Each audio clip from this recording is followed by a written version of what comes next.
Hello friends, welcome to current affairs universe. मैं आपका अपना दोस्त सुरेंद्र पांडे लेकर हाजिर हुआ हूं 9 जुलाई 2020 के करंट अफेयर्स।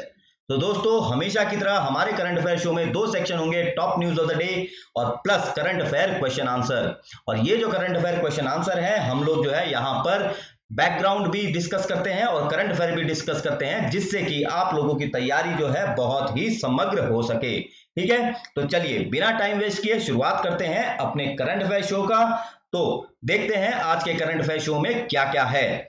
लेकिन उससे पहले, आगे बढ़ने से पहले, यदि आप लोगों को मेरा वीडियो पसंद आए तो मेरे चैनल को सब्सक्राइब करें, मेरे वीडियो को लाइक और शेयर करें अपने दोस्तों में, रिलेटिव्स में, प्लस किसी स्टडी ग्रुप में है तो उसमें भी। और इसके अलावा बेल आइकन दबाएं, जिससे कि आप लोगों को हमारे जो क्वालिटी करंट अफेयर्स है डेली मिल सके। ठीक है, चलिए देखते हैं top news of the day क्या है। तो जी हाँ, जैसा कि सुबह सुबह ही न्यूज आ गया था कि veteran actor Jagdeep pass away. तो वो 81 वर्ष के थे और वो जावेद जाफरी के पिता हैं और जो है उनका निधन मुंबई में हुआ। तो जगदीप जो है शोले फिल्म जो कि सबने देखी है, तो उसमें उन्होंने सूरमा भोपाली का रोल किया था और बहुत सारी फिल्मों में उन्होंने जो है comedy as a comedian role किया था। और अगर हम कहें कि भारत में अगर कॉमेडी का दौर किसी ने चलाया तो वो जगदीप और फिर महमूद, पड़ोसन में महमूद आप सब जानते होंगे। तो इन दोनों ने जो है कॉमेडी का एक नया आयाम ही रखा था। ठीक है, अब दूसरे उस पे बढ़ते हैं। तो दूसरा है हमारा ऑपरेशन समुद्र सेतु कल्मिनेट्स। तो ऑपरेशन समुद्र सेतु जो चलाया गया था भारतीय नागरिकों को जो विदेश में फंसे थे, क्योंकि हमें पता है कि अभी कोरोना वायरस पैंडेमिक चल रहा है, तो जो भी भारतीय नागरिक विदेश में फंसे थे उनको वहां से निकालने के लिए ऑपरेशन समुद्र सेतु चलाया गया था। किसके साथ? Along with Vande Bharat. ठीक है, तो ऑपरेशन समुद्र सेतु के अंतर्गत जो है कुल मिलाकर 3,992 भारतीय नागरिकों को देश वापस लाया गया। तो आज जो है इस ऑपरेशन समुद्र सेतु को खत्म किया गया और वंदे भारत के अंतर्गत कुल मिलाकर 5 लाख से भी ज्यादा भारतीयों को देश में वापस लाया गया। और वंदे भारत किसके जरिए? तो आपका हवाई यात्रा के जरिए। ठीक है, अब इसमें ऑपरेशन समुद्र सेतु में सबसे बड़ी बात यह है कि 4 इंडियन नेवल शिप यूज हुए थे। तो कौन से हैं? तो आईएनएस जलश्व, आईएनएस आपका ऐरावत, आईएनएस मगर और आईएनएस आपका शरदुल। ठीक है, कौन कौन सा? आपका आईएनएस जलश्व, आईएनएस शरदुल, आईएनएस मगर और आईएनएस ऐरावत। ये चारों शिप आपको नाम याद रखने हैं। ठीक है, अब अगले उस पे बढ़ते हैं। CBDT and SEBI sign MOU for data exchange. तो सीबीडीटी यानी कि central board of direct taxes और सेबी यानी कि securities and exchange board of India. तो ये जो है डायरेक्ट टैक्सेस को रेगुलेट करता है और सेबी जो है आपका जो भी स्टॉक मार्केट में हैपनिंग है उसको रेगुलेट करता है। तो इन दोनों ने डाटा एक्सचेंज को लेकर एक समझौता ज्ञापन पे हस्ताक्षर किए। ठीक है, हमारा अगला है यूसेड एमएनआरई, यानी कि यूसेड जो है ये यूएस की एजेंसी है और एमएनआरई यानी कि ministry of new and renewable energy, तो ये इंडियन गवर्नमेंट की है। तो इन्होंने जो है क्लीन एनर्जी डेवलपमेंट में न्यू पार्टनरशिप अनाउंस किया है। किसने किसने? यूएसएड और एमएनआरई ने। ठीक है, हमारा अगला न्यूज है India's edtech market to touch $3.5 billion by 2022। तो ऐसा एक रिपोर्ट में कहा गया है। तो ये रिपोर्ट कहती है कि 2022 तक जो इंडिया का एजुकेशन टेक्नोलॉजी मार्केट है वो $3.5 जो है उसको टच कर जाएगा, जिसमें से K-12 का जो सेगमेंट होगा वो लगभग $1.7 बिलियन और जो K-12 के बाद का सेगमेंट है जैसे कॉम्पिटिटिव एग्जाम्स वगैरह, तो वो लगभग $1.8 बिलियन जो है टच करेगा। ठीक है, तो ये जो है काफी जो है उत्साहजनक बात है और ये काफी अच्छी न्यूज है एडटेक मार्केट के लिए इंडिया के अंदर। ओके, तो चलिए दोस्तों, हमारा news of the day I hope आप लोगों को अच्छा लगा होगा। तो आपको और एक काम करना है इसके साथ ही कि आप लोगों को हमारे फेसबुक पेज जिसका नाम है करंट अफेयर यूनिवर्स उसको भी फॉलो करना है और प्लस इंस्टाग्राम पेज को भी फॉलो करना है। ठीक है, वहां पे मैं क्या देता हूं? तो वहां पे मैं top news of the day image form में, do you know series, economic concept और प्लस आपका जो है एक मैं क्विज भी देता हूं जीके से रिलेटेड। तो आप ये सब वहां पर पढ़ सकते हैं। ठीक है, चलिए अब बढ़ते हैं अपने करंट अफेयर शो की तरफ। देखते हैं क्या है पहला क्वेश्चन। तो हमारा पहला क्वेश्चन है कि कितनी राशि की कृषि निवेश कोष स्थापित की जा रही है। So what is the amount of agriculture investment fund being set up? तो इसका सही उत्तर है सी, यानी कि 1 लाख करोड़। तो 1 लाख करोड़ की जो है कृषि निवेश कोष को जो है सेटअप किया जाएगा और इसको जो है कल केंद्रीय मंत्रिमंडल ने इसको मंजूरी दे दी है। अब इसमें मुख्य बातें क्या है वो देख लेते हैं। तो ये जो है आपका एग्रीकल्चर इन्वेस्टमेंट फंड, ये मीडियम और लॉन्ग टर्म लोन प्रोवाइड करेगा। किसके लिए? तो जो भी आपका पोस्ट हार्वेस्ट मैनेजमेंट इंफ्रास्ट्रक्चर है और जो कम्युनिटी फार्मिंग है, तो वहां पे इन्वेस्टमेंट के लिए एज अ लोन जो है या long term debt financial facility ये प्रोवाइड करेगा। कौन सा? आपका एग्रीकल्चर इन्वेस्टमेंट फंड। अब इसमें जो लोन की अवधि होगी वो कितने साल होगी? वो होगी 10 साल, आप देख सकते हैं, और ये 2020 से लेकर 2029 तक चलेगी। इसमें लोन जो है पहले 4 साल में डिसबर्स किया जाएगा। तो पहले साल में यानी कि 2020-21 में 10,000 करोड़ रुपए और उसके बाद अगले 3 साल 30 हजार करोड़, तो कुल मिला के 1 लाख करोड़ हो जाएगा। इसके अलावा जो है इसमें 3% पर एनम के हिसाब से इंटरेस्ट सबवेंशन दिया जाएगा और उसमें लिमिट कितनी होगी? अगर 2 करोड़ तक का लोन लेते हैं तो 3% पर एनम का इंटरेस्ट सबवेंशन मिलेगा। ठीक है, इंटरेस्ट सबवेंशन का मतलब क्या है कि यदि अगर मार्केट में 7% इंटरेस्ट रेट है तो आपको जो है इसके अंतर्गत 4% जो है इंटरेस्ट पे करना पड़ेगा। 3% का क्या मिल गया आपको? सबवेंशन। ठीक है, और अवधि कितनी होगी इसकी? 7 साल। इसके अलावा जो है क्रेडिट गारंटी कवरेज जो है प्रोवाइड किया जाएगा। किसके अंतर्गत? तो credit guarantee fund trust for micro and small enterprises, यानी कि CGTMSE स्कीम के अंतर्गत। और इसके अलावा जो है एक ऑनलाइन मैनेजमेंट इंफॉर्मेशन सिस्टम जो है सेटअप किया जाएगा, जो कि एग्री इन्वेस्टमेंट फंड में से क्या डिसबर्सल हो रहा है उसको मॉनिटर करेगा। और लास्टली नेशनल, स्टेट और डिस्ट्रिक्ट लेवल पर मॉनिटरिंग कमेटी बनाई जाएगी। तो ये है आपका एग्रीकल्चर इन्वेस्टमेंट फंड को लेकर मुख्य बातें। ठीक है, चलिए बढ़ते हैं सेकंड क्वेश्चन पे। हमारा दूसरा क्वेश्चन है कि पीएम उज्ज्वला योजना के तहत 3 मुफ्त गैस सिलेंडर की सुविधा कब तक बढ़ाई गई है?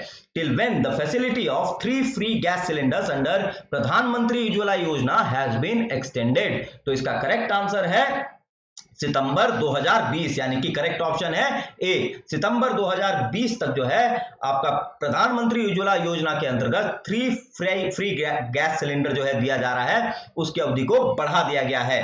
ठीक है, अब यहां पे कुछ जो मुख्य बातें हैं जो आपको जानने लायक हैं जीके, वो क्या क्या है देख लेते हैं यहां पे।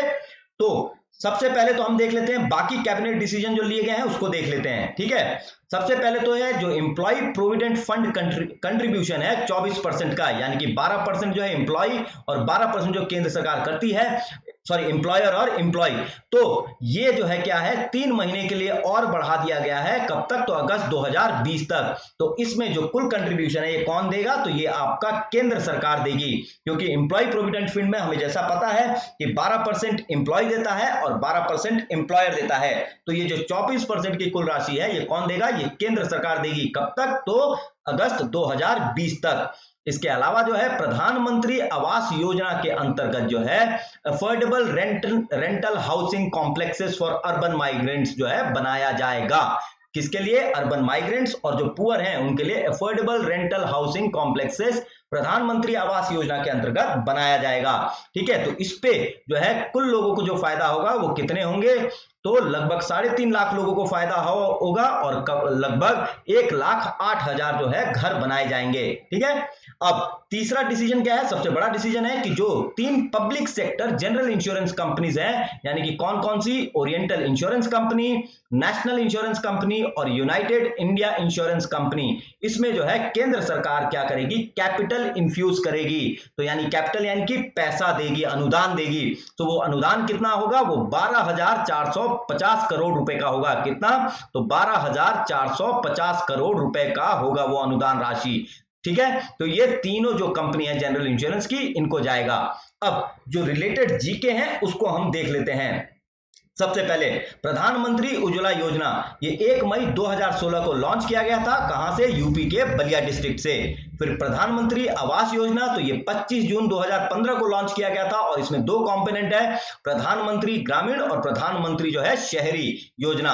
और ये जो है इंदिरा आवास योजना उसको रिप्लेस किया जो कि 1985 में आया था। और इसके अलावा जो है इसमें लक्ष्य क्या है कि 2022 तक 2 करोड़ घर प्रदान करना। कितना? तो 2 करोड़ यानी 20 मिलियन जो है अफोर्डेबल हाउस प्रदान करना। कब तक? तो 2022 तक। ठीक है। और ये जो स्कीम है पीएम आवास योजना, ये क्या है कि क्रेडिट लिंक्ड सब्सिडी स्कीम देता है। क्रेडिट लिंक्ड सब्सिडी स्कीम का मतलब क्या है कि यदि किसी घर की कीमत 10 लाख रुपए है तो उसमें से 2.67 लाख रुपए कौन देगा? तो वो केंद्र सरकार देगी। यानी आपको जो है कितना अमाउंट पे करना है? मात्र जो है लगभग 7.3 लाख अमाउंट ही पे करना है, उसी पे आपकी ईएमआई बनेगी। ठीक है। ये किसके तहत है? ये प्रधानमंत्री आवास योजना के अंतर्गत। ठीक है। अब बात करते हैं ओरिएंटल इंश्योरेंस कॉर्पोरेशन की। तो इसकी स्थापना हुई थी 12 सितंबर 1947 में और ये जो है इसका हेडक्वार्टर कहां है? इसका हेडक्वार्टर है न्यू दिल्ली। कहां है? तो इसका हेडक्वार्टर है न्यू दिल्ली में। और इसके जो मुख्य है कौन है? तो एसएन राजेश्वरी। फिर नेशनल इंश्योरेंस कंपनी लिमिटेड, ये 5 दिसंबर 1906 को आई थी और इसका जो प्लेस है कहां? ये कोलकाता में हेडक्वार्टर है इसका और तजिंदर मुखर्जी इसके चेयरमैन है। फिर यूनाइटेड इंडिया इंश्योरेंस कंपनी, यह 18 फरवरी 1938 में बनाई गई थी और इसका हेडक्वार्टर चेन्नई में है और इसके जो चेयरमैन है वो है जी राधा कृष्णन, यानी कि गिरीश राधा कृष्णन। ठीक है। आपको यहां से इतनी जानकारी मिल जाती है। अब बढ़ते हैं अगले क्वेश्चन की ओर।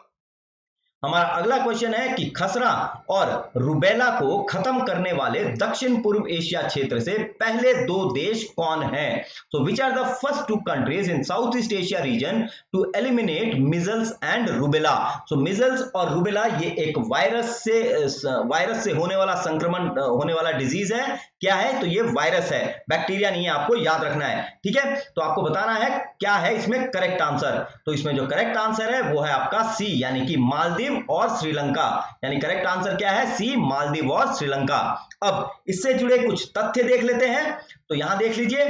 तो मालदीव और श्रीलंका जो है मतलब कि इन्होंने जो है साउथ ईस्ट एशिया रीजन में ये पहले 2 कंट्रीज हैं जिन्होंने मीजल्स और रुबेला को समय से पहले जो है एलिमिनेट कर दिया। तो टारगेट क्या था? तो टारगेट था 2023 तक खत्म करने का। इन्होंने 2020 में ही इसको खत्म कर दिया और ये काबिले तारीफ बात है। ठीक है। अब ये हमें कैसे पता लगेगा कि मिजल्स और रुबेला किसी देश से खत्म हो गए हैं? तो WHO यानी कि वर्ल्ड हेल्थ ऑर्गेनाइजेशन जो है वो ये देखती है कि अगर आपके देश में कोई लास्ट केस आया है, मान लीजिए कि आपके देश में 2020 में कोई लास्ट केस आया है और उसके अगले 3 साल तक यानी 2023 तक कोई भी केस नहीं आता है, तो ये माना जाता है कि वो डिजीज वहां से खत्म हो गया है। ठीक है। तो कितना टाइम पीरियड है? 3 इयर्स। ये आपको याद रखना है, 3 इयर्स। ठीक है। तो मालदीव और श्रीलंका में हुआ क्या? सो मालदीव में जो लास्ट जो मिजल्स का केस आया था वो आया था 2009 में और रुबेला का आया था अक्टूबर 2015 में। उसके बाद से कोई केस नहीं आया। और श्रीलंका में लास्ट केस आया था मिजल्स का मई 2016 में और रुबेला का आया था मार्च 2017 में। ठीक है। अब बात उठती है कि जो कितने मेंबर कंट्रीज हैं तो WHO south east Asia reason में जिन्होंने मिजल्स को खत्म कर दिया है 2023 से पहले, केवल मिजल्स, रुबेला नहीं। ठीक है। तो कौन कौन है? वो है आपका भूटान, फिर आपका जो है कोरिया और तिमोर लिस्ते। तो इन्होंने जो है मिजल्स को अपने देश से खत्म कर दिया है। और मिजल्स के लिए जो वैक्सीन लगाई जाती है वो कौन सी है? वो है आपका MMR। क्या है? तो MMR ये बच्चों को जो है लगाई जाती है, MMR वैक्सीनेशन, और ये यूनिवर्सल वैक्सीनाइजेशन प्रोग्राम के अंतर्गत कवर्ड भी है। ठीक है। अब जब मालदीव और श्रीलंका की बात हुई है तो हम लोग यहाँ पे वहां की कैपिटल, करेंसी और वहां के प्राइम मिनिस्टर, प्रेसिडेंट भी देख लेते हैं। तो वहां का श्रीलंका की कैपिटल क्या है? श्री जयवर्धने पुरेकोटे। करेंसी है श्रीलंकन रुपी। प्रेसिडेंट है गोटबाया राजपक्सा और प्राइम मिनिस्टर है महिंदा राजपक्सा। मालदीव की कैपिटल है माले और करेंसी है मालदीवियन रुफिया और प्रेसिडेंट है इब्राहिम मोहम्मद सोली। ठीक है दोस्तों, यहां से इतनी जानकारी आपको मिल जाती है। अब बढ़ते हैं अगले क्वेश्चन की ओर। हमारा चौथा क्वेश्चन है कि किस देश के वैज्ञानिकों ने पेंगोलिन के अवैध व्यापार की जांच के लिए पेंगोलिन इंडेक्सिंग सिस्टम विकसित किया है। So scientist of which country has developed pangolin indexing system to check illegal trading of pangolins? तो ये जो है किसने डेवलप किया है? ये है आपका भारत, यानी कि करेक्ट ऑप्शन है डी। तो भारत के जूलॉजिकल सर्वे ऑफ इंडिया, किसने? तो जूलॉजिकल सर्वे ऑफ इंडिया ने जो है ये इंडेक्सिंग सिस्टम डेवलप किया है। इसके अंतर्गत क्या होगा कि आप देख सकते हैं ये जो है इसका जो स्किन है, ये आप देख रहे हैं ऊपर की, तो ये काफी हार्ड होता है। तो ये जो स्किन इसका जो निकाला जाएगा तो उससे इस स्किन को जो है डीएनए टेस्ट किया जाएगा और इससे ये पता लगाया जाएगा कि ये किस आदमी के डीएनए से मेल खाता है। और इस तरीके से हम लोग जो है डीएनए में जो पेंगोलिन में इलीगल ट्रेडिंग है उसको रोक सकेंगे और ये काफी ही कॉम्प्रिहेंसिव होगा। ठीक है, अब बात उठती है जूलॉजिकल सर्वे ऑफ इंडिया की। तो जूलॉजिकल सर्वे ऑफ इंडिया ये कोलकाता में है, इसके डायरेक्टर हैं कैलाश चंद्र। और जूलॉजिकल सर्वे ऑफ इंडिया कब बना था? तो जुलाई 1, 1916 को। अब जब पेंगोलिन की बात आई है तो पेंगोलिन से संबंधित कुछ जानकारी देख लेते हैं। तो पूरे विश्व में जो है 8 स्पीसीज जो है पेंगोलिन्स के पाए जाते हैं, जिसमें से 2 भारत में पाए जाते हैं। कौन कौन से? इंडियन पेंगोलिन और चाइनीज पेंगोलिन। कौन सा? तो इंडियन और चाइनीज पेंगोलिन। ये आपको बिल्कुल भी कंफ्यूज नहीं करना है, ये भारत में मिलते हैं। ठीक है, अब ये जो है इनको वाइल्ड लाइफ प्रोटेक्शन एक्ट 1972 के अंतर्गत इनको शेड्यूल 1 में रखा गया है, यानी कि इनको हाईएस्ट लेवल ऑफ प्रोटेक्शन दिया गया है क्योंकि ये सबसे ज्यादा जो है इंडेंजर्ड स्पीसीज हैं, इसलिए इनको वाइल्ड लाइफ प्रोटेक्शन एक्ट 1972 के अंतर्गत शेड्यूल 1 में रखा गया है। इसके अलावा अगर देखें कि एक wild life trade monitoring network है जिसका नाम ट्रैफिक है, उसके हिसाब से 2018 में लगभग 6000 पेंगोलिन्स को जो है सीज किया था। किस लिए? तो ये इलीगल ट्रेड होने जा रहे थे और ये 2009 से 2017 के बीच का आंकड़ा है। और ये जो मैक्सिमम ट्रेड होता है ये कहां भेजा जाता है? तो ये चाइना भेजा जाता है। तो पेंगोलिन का जो मैक्सिमम इलीगल ट्रेड है तो ये कहां जाता है? तो चाइना में। ठीक है, ये आपको याद रखना है। चलिए बढ़ते हैं अगले क्वेश्चन की ओर। हमारा 5वां क्वेश्चन है कि कोरोना वायरस को मारने के लिए किस देश के वैज्ञानिकों ने कैच और किल एयर फिल्टर विकसित किया है? So the scientists of which country have developed catch and kill air filter to kill corona virus? तो ये किसकी है? तो ये अमेरिका के साइंटिस्ट ने किया है, यानी कि करेक्ट ऑप्शन है आपका सी। तो आइए कुछ इंपॉर्टेंट बातें देखते हैं। तो जो ह्यूस्टन यूनिवर्सिटी के साइंटिस्ट हैं, कहां के? तो ह्यूस्टन यूनिवर्सिटी के साइंटिस्ट, उन्होंने जो है इसको डेवलप किया है। ये नोवल कोरोना वायरस जिसका हम लोग SARS-CoV-2 के नाम से भी जानते हैं, उसको जो है क्या करेगा? एयर में ही फिल्टर करके ट्रैप करके उसको इंस्टेंटली न्यूट्रलाइज कर देगा। अब ये करेगा कैसे? तो इसके अंदर जो है क्या है, ये जो डिवाइस है इसमें जो है निकल लगा हुआ है। क्या लगा है? निकल फोम लगा हुआ है। तो निकल एक धातु होता है, निकल फोम लगा हुआ है। क्यों? और इस निकल फोम की क्या है, इसको क्यों लगाया गया है? तो इसमें सबसे खास बात क्या है कि निकल जो होता है ये पोरस होता है, ये फ्लो ऑफ एयर को अलाउ करता है, प्लस इलेक्ट्रिकली कंडक्टिव होता है और क्या होता है कि फ्लेक्सिबल भी होता है। अब इलेक्ट्रिकली कंडक्टिव होने के कारण ये हीट भी अलाउ करता है। लेकिन इसमें सबसे बड़ी प्रॉब्लम ये थी कि जो चुनौती आई साइंटिस्टों के सामने कि इसकी रेजिस्टिविटी कम होती है। अगर हीट ज्यादा करेंगे तो क्या होगा कि कहीं निकल जो है टूट ना जाए। और जैसा कि हमें पता है, साइंटिस्टों ने यह पाया है कि जो कोरोना वायरस है वो 70 डिग्री सेल्सियस से ऊपर के टेम्परेचर में जो है सरवाइव नहीं कर सकता। और 70 डिग्री सेल्सियस तक अगर हम निकल को हीट करेंगे तो लो रेजिस्टिविटी के कारण क्या होता? निकल टूट जाता। तो साइंटिस्टों ने क्या किया? निकल को जो है फोल्ड करके उसमें इलेक्ट्रिक वायरिंग की और अंदर से ही इसको हीट किया। तो इससे क्या है कि अब ये जो डिवाइस है यानी कि catch and kill air filter, ये जो डिवाइस है ये 250 डिग्री सेल्सियस तक गर्म किया जा सकता है। और ये किसी भी रूम में आपका, चाहे वो स्कूल हो, हॉस्पिटल हो, हेल्थ केयर फैसिलिटी हो, जहां पे भी एयर कंडीशन है, तो वहां पे इसको लगाकर जो वायरस है उसको इंस्टेंटली कैच और किल किया जा सकता है। ठीक है, और स्टडी में ऐसा पाया गया कि जो 99.8% नोवल कोरोना वायरस है उसको सिंगल उसमें ही ये फिल्टर करके मार देता है। ठीक है, तो ये एक बहुत ही बड़ी उपलब्धि है? अगर ऐसा है तो ये जो है हम जैसा देख रहे हैं कि एसी का यूज जो है काफी कम हो गया है कोरोना वायरस के दौर में, तो होप कि ये फिर से चालू हो जाएगा, क्लासेस फिर से चालू हो जाएंगे, हॉस्पिटल्स भी फिर से चालू हो जाएंगे अगर ऐसा होता है तो। ठीक है, चलिए बढ़ते हैं अगले क्वेश्चन की तरफ। हमारा छठा क्वेश्चन है, विश्व के दूसरे सबसे बड़े डेटा सेंटर का उद्घाटन कहां किया गया? तो where was the world second largest data centre inaugurated? तो इसका करेक्ट ऑप्शन है बी, यानी कि महाराष्ट्र में। कहां? तो महाराष्ट्र में। और इसका उद्घाटन जो है किसने किया? तो महाराष्ट्र के मुख्यमंत्री उद्धव ठाकरे ने।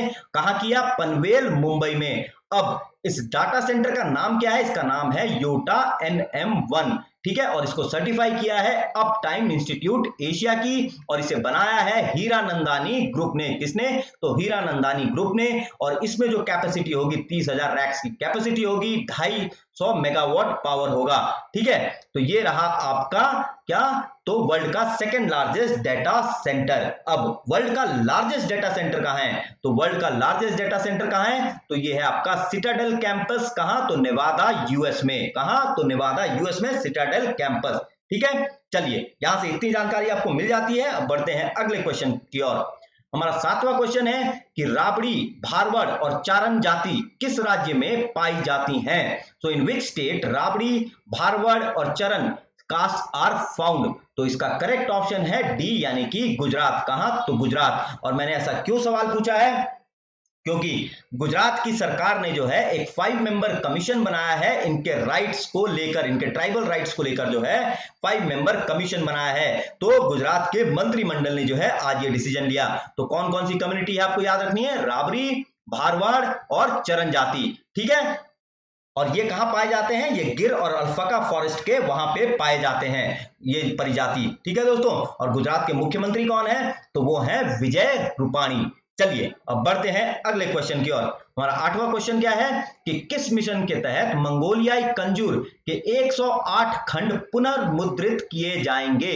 सो under which mission 108 volumes of Mongolian Kanjur will be reprinted? तो इसका करेक्ट ऑप्शन है क्या? तो आपका करेक्ट ऑप्शन है बी, यानी कि मानुस के लिए राष्ट्रीय मिशन, यानी कि नेशनल मिशन फॉर मानुस, जिसे हम लोग मैन्यूस्क्रिप्ट भी बोलते हैं। तो नेशनल मिशन फॉर मैन्यूस्क्रिप्ट के अंतर्गत जो है मंगोलियाई कंजूर के 108 खंडों को रीप्रिंट किया जाएगा।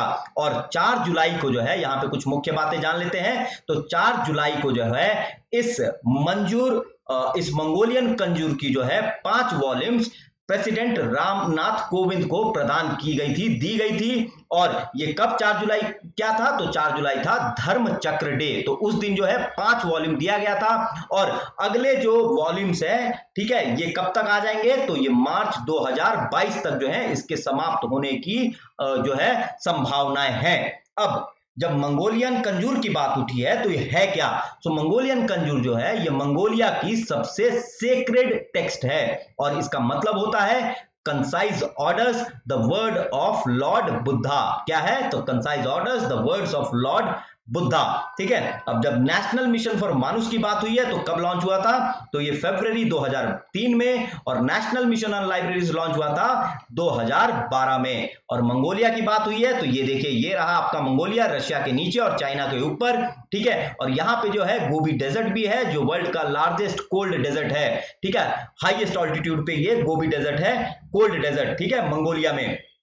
अब जब मंगोलिया की बात हुई है तो यहाँ की कैपिटल क्या है? यहाँ की कैपिटल है उलन बटार, करेंसी है मंगोलिया तोगरोग, प्रेसिडेंट है खल्तमागिन बटुल्गा, और प्राइम मिनिस्टर है उखनागिन खुरलसुख। क्या नाम है? उखनागिन खुरलसुख प्राइम मिनिस्टर है, और प्रेसिडेंट है खल्तमागिन बटुल्गा। आई होप यहां से आपको इतनी जानकारी जो है काफी है। बढ़ते हैं अगले क्वेश्चन की ओर। हमारा नवा क्वेश्चन है कि किस देश ने हांगकांग के साथ प्रत्यर्पण संधि को निलंबित कर दिया है? So which country suspended the extradition treaty with Hong Kong? तो ये किसने किया है? तो जी हां, करेक्ट ऑप्शन है बी, ऑस्ट्रेलिया ने। किसने? तो ऑस्ट्रेलिया ने। और अभी कुछ दिन पहले कनाडा ने भी ये खत्म किया था। और ऐसा क्यों? जब से चाइना ने जो है कंट्रोवर्शियल जो है हांगकांग पे एक लॉ लाया है, जिसके अंतर्गत किसी भी हांगकांग सिटीजन को है अरेस्ट करके चाइना के मेन लैंड मेनलैंड में ट्राई किया जाएगा। उसके बाद जो है काफी लोगों ने नाराजगी जताई है, काफी देशों ने, और पहले कनाडा और अब ऑस्ट्रेलिया ने जो है एक्स्ट्राडिशन ट्रीटी को सस्पेंड किया है। तो ऑस्ट्रेलिया के प्राइम मिनिस्टर कौन है? तो वो है आपके स्कॉट मॉरिसन, कैपिटल है आपकी कैनबरा। अब जब बात उठती है हांगकांग की, तो हांगकांग में हमें पता है प्रो डेमोक्रेसी मूवमेंट काफी दिन से चल रहा है, और हांगकांग का इतिहास देखें तो 1997 में जो है हांगकांग को चाइना को दिया गया था। किससे? तो अंग्रेजों ने चाइना को दिया था, अंग्रेजों ने अपना राज छोड़ दिया था और हांगकांग को जो है 150 साल बाद 1997 में चाइना को दे दिया गया था। और क्या एक सिस्टम स्थापित हुआ था जिसको हम लोग कहते हैं वन कंट्री टू सिस्टम, यानी कि कंट्री तो एक ही रहेगा, यानी चाइना, हांगकांग जो है चाइना का ही पार्ट रहेगा, लेकिन जो एडमिनिस्ट्रेशन होगा वो दोनों अलग तरीके की रहेगी, यानी कि हांगकांग एडमिनिस्ट्रेशन के मामले में ऑटोनोमस रहेगा और चाइना का जो एडमिनिस्ट्रेशन है वो अलग रहेगा। So one country two system, इसीलिए हांगकांग को स्पेशल एडमिनिस्ट्रेटिव रीजन भी कहा जाता है चाइना का, ठीक है। लेकिन अब इस कंट्रोवर्शियल लॉ के तहत क्या है कि किसी भी हांगकांग के नागरिक को ट्राई किया जा सकता है मेनलैंड चाइना में, ठीक है। चलिए अब बढ़ते हैं अपने अगले क्वेश्चन की ओर, 10वें क्वेश्चन की ओर, और ये लास्ट क्वेश्चन है। तो क्या है, किस राज्य ने कहा कि सभी शहरों में कोरोना सतर्कता समिति स्थापित किया जाएगा? So which state asked all cities to set up Corona Vigilance Committee? तो इसका करेक्ट ऑप्शन है सी, महाराष्ट्र ने ऐसा निर्देश दिया है कि कोरोना विजिलेंस कमेटी हर एक जो है सिटीज में स्थापित किया जाए, क्योंकि जो है महाराष्ट्र में जो कोरोना के केसेस हैं दिन प्रतिदिन काफी बढ़ रहे हैं और 2 लाख से भी ऊपर कोरोना के केसेस हो गए हैं। तो ठीक है दोस्तों, यहाँ पे हमारा करंट अफेयर शो समाप्त होता है। आई होप आप लोगों को आज के करंट अफेयर शो में काफी मजा आया होगा, और अगर आया तो जी हाँ, जाने से पहले मेरे वीडियो को जो है एक थम्स अप दे दें, यानी कि लाइक कर दें, प्लस शेयर करें, मेरे चैनल को सब्सक्राइब करें, और जी हाँ, बेल आइकन दबाना ना भूलें, जिससे कि आप लोगों को नोटिफिकेशन मिलता रहे। अलविदा, शुभ रात्रि।